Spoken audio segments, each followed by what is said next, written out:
want to talk about right here is about what it means to be building a movement. Building a movement for social justice and for freedom, in which the focus of our interest are drugs.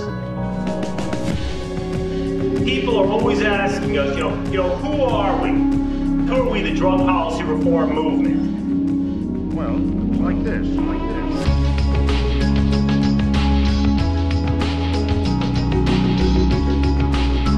3/4 of Americans say the drug war has failed.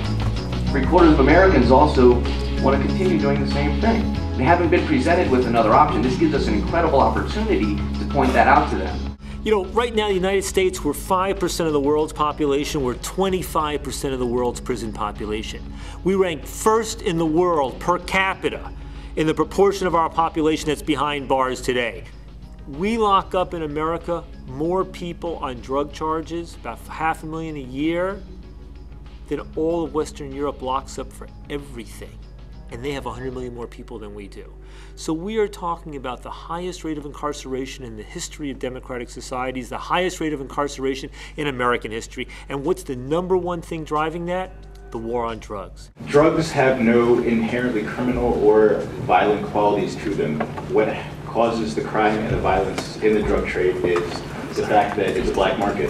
I mean, when you have these alternate markets available, there's no method of resolving conflicts or enacting justice in them. So criminals who are running the markets themselves resort to these methods in order to get things done because they can't rely on the government or law enforcement to do this. When you put something into a criminal market, you make criminals rich. You put money into the hands of people that shoot people, put money into the hands of people that solve their problems with intimidation and violence. I mean, we have whole countries destabilized over cartels. I was 18 years in law enforcement, retiring as a police detective near Lansing, Michigan. And that's why after 35 years and millions of arrests, this policy has gone nowhere. Drugs today are cheaper, stronger, and easier to buy than they were 35 years ago. And the prohibition model we're using now, as our grandparents did with alcohol, is a complete and total failure. Every time you see a 15-year-old being killed who sold drugs in the street, that 15-year-old did not die because of drugs. He died because of drug prohibition.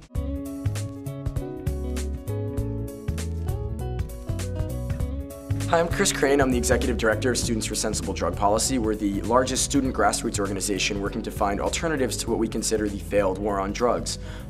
We are empowering students on college campuses all over the country to work to come up with alternatives to punitive drug war policies, in particular those policies that most negatively impact young people and students.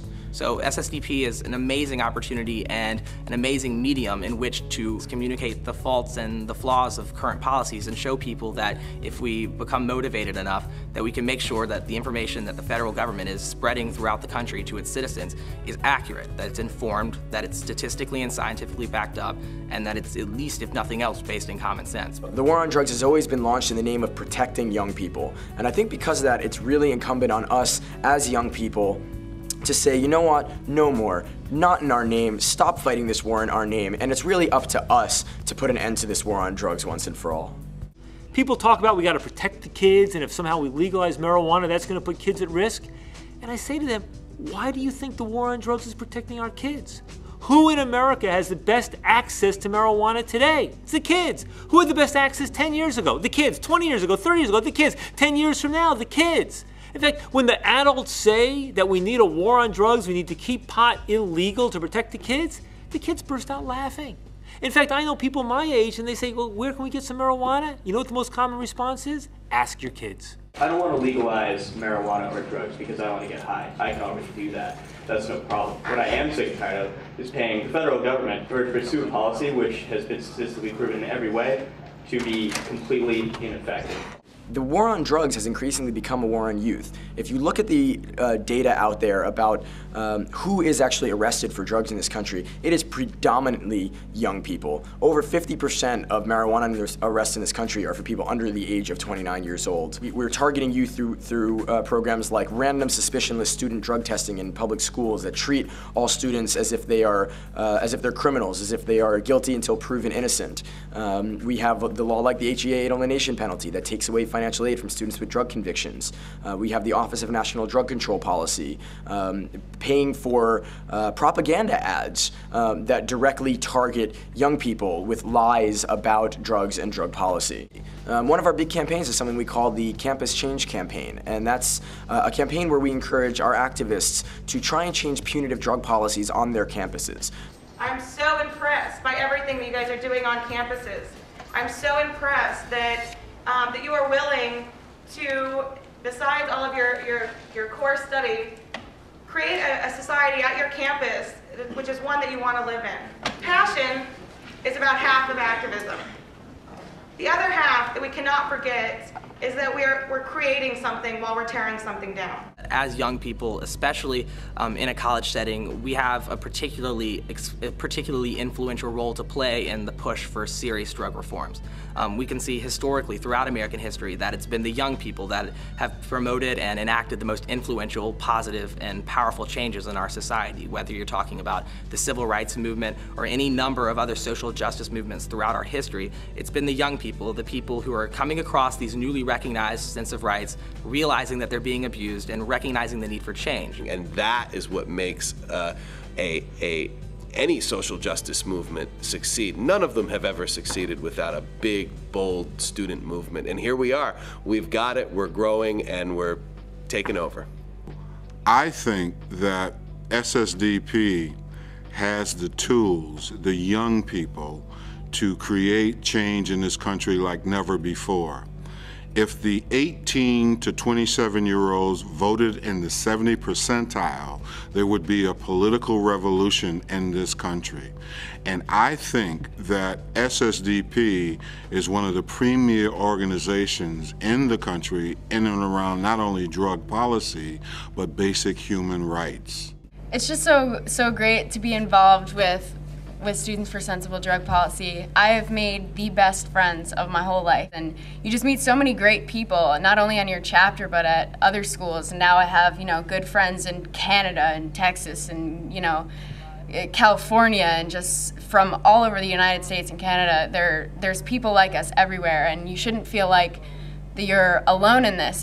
If you really feel passionate about changing drug policies, this is the place to do it in SSDP.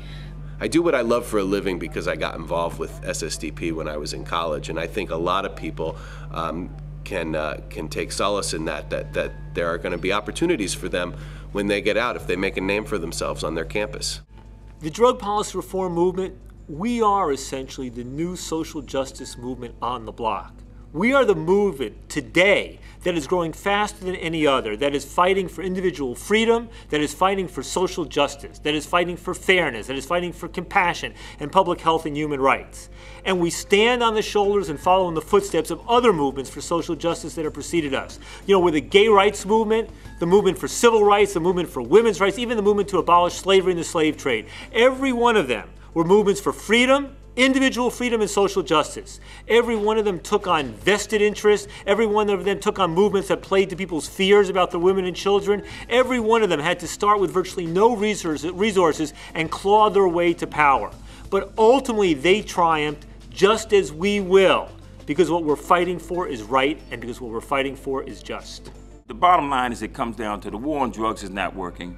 It's a play with words, and we're asking this community, we're asking you, we're glad that the Students for Sensible Drug Policy is out there making a difference, informing America, raising the conscious level that there are alternatives to this war on drugs. And at LEAP, we always say, if one day you have a drug problem, see a doctor. Good point. And I just want to say this, make it real simple. You either get involved or they will involve you. Ooh. Yeah, I like that. Thank you very much. You've been sitting here, so why don't you just take about 30 seconds, stand up, stretch.